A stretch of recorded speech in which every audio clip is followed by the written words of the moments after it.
जानवरों से इंसानों में फैलने वाली बीमारियां बढ़ रही हैं, जिससे एक नई वबा के जन्म लेने के खदशात में इजाफा हुआ है। पहले ये बीमारियां ज़्यादातर मकामी और कलील मुद्दत के लिए होती थी, लेकिन अब पहले के मुकाबले में कई ज्यादा आसानी से ये एक से दूसरे मुल्क में फैल सकती हैं। इंसानों में फैलने वाली 60% बीमारियां जानवरों से आती हैं, और एक वायरस जो खास तौर पर तशवीश का बायस बना हुआ है वो है बर्ड फ्लू। बर्ड फ्लू एक निहायत मुहलिक वायरस है जो बहुत तेजी से फैल रहा है, और ये अब तक 400 से ज्यादा जानवरों की इकसाम में पाया जा चुका है, जिनमें ओटर्स से लेकर पालतू बिल्लियां शामिल हैं।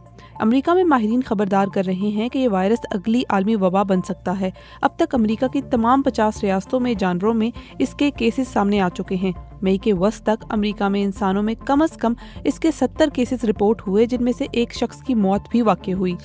मेरे ख्याल में कोई भी साइंसदान ये नहीं कहेगा कि बर्ड फ्लू कभी आलमी वबा नहीं बन सकता, लेकिन अभी के लिए हमें एक बात समझनी चाहिए कि ये वायरस दुनिया के कई हिस्सों में, खास तौर पर परिंदों में मौजूद है, लेकिन अभी तक ये इंसानों में फैलने का कामयाब तरीका ढूंढने में कामयाब नहीं हुआ। हर वो वायरस जो जानवरों को मुतासिर करता है जरूरी नहीं कि वो इंसानों के लिए खतरा बने, क्योंकि हो सकता है कि इसमें वो खासियतें ना हो जो इंसान से इंसान में फैलने के लिए जरूरी हैं।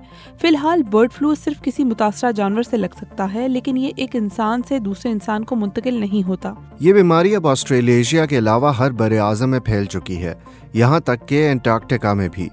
इसलिए हमें इस वायरस को आलमी सतह पर ट्रैक करने और इसकी निगरानी करने की ज़रूरत है, क्योंकि ये परिंदों के दरमियान और मुमकिन तौर पर ममालिया आबादी में भी फैल रहा है। खास तौर पर अमेरिका में इस वक्त तशवीश पाई जाती है, क्योंकि वहाँ दूध देने वाली गाय में भी इस वायरस की तस्दीक हुई है, जो एक नया वाक़या है। जिन अलामात पर तवज्जो देने की ज़रूरत है, आंखों में सूजन या जलन, तेज़ बुखार, सर दर्द, खांसी या सांस उखड़ना। फार्म के जानवरों को वैक्सीन लगाना एक मुतनाज़ मौजू है। जिन किसानों को जो परिंदों के झुरमुट मारने पड़े वो परिंदों की वैक्सीनेशन की हिमायत करते हैं, लेकिन ये कोई आसान हल नहीं, क्योंकि बड़े पैमाने पर मौसर वैक्सीनेशन करना मुश्किल है और वैक्सीन की खुराकें जल्द ख़त्म हो जाएंगी। अमेरिका भी इस बात पर मुत्तहिद है कि वैक्सीन लगाने से तिजारत पर मनफी असर पड़ सकता है।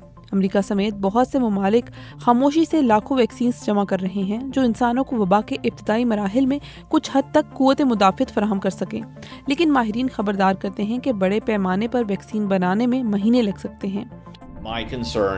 मेरी तशवीश ये है कि निगरानी के अहम पहलुओं में कमी है और बहुत से लोग टेस्ट भी नहीं करवा रहे, जिसकी वजह से मुमकिन है कि इंसानों में कुछ केसेस नज़रअंदाज हो रहे हों। तो आप बर्ड फ्लू से अपनी हिफाजत कैसे कर सकते हैं? कच्चा दूध ना पिएं, हमेशा पेस्टिसाइड दूध इस्तेमाल करें। अगर आपका काम फार्म के जानवरों के साथ है तो मुर्दा मवेशियों से दूर रहें और हिफाजती लिबास पहनें। अगर जानवरों से राब्ते के बाद आपकी आंखों में सूजन या जलन हो तो फौरन डॉक्टर से रजू करें। अपने आप को और अपने पालतू जानवरों को मुर्दा जंगली परिंदों से दूर रखें।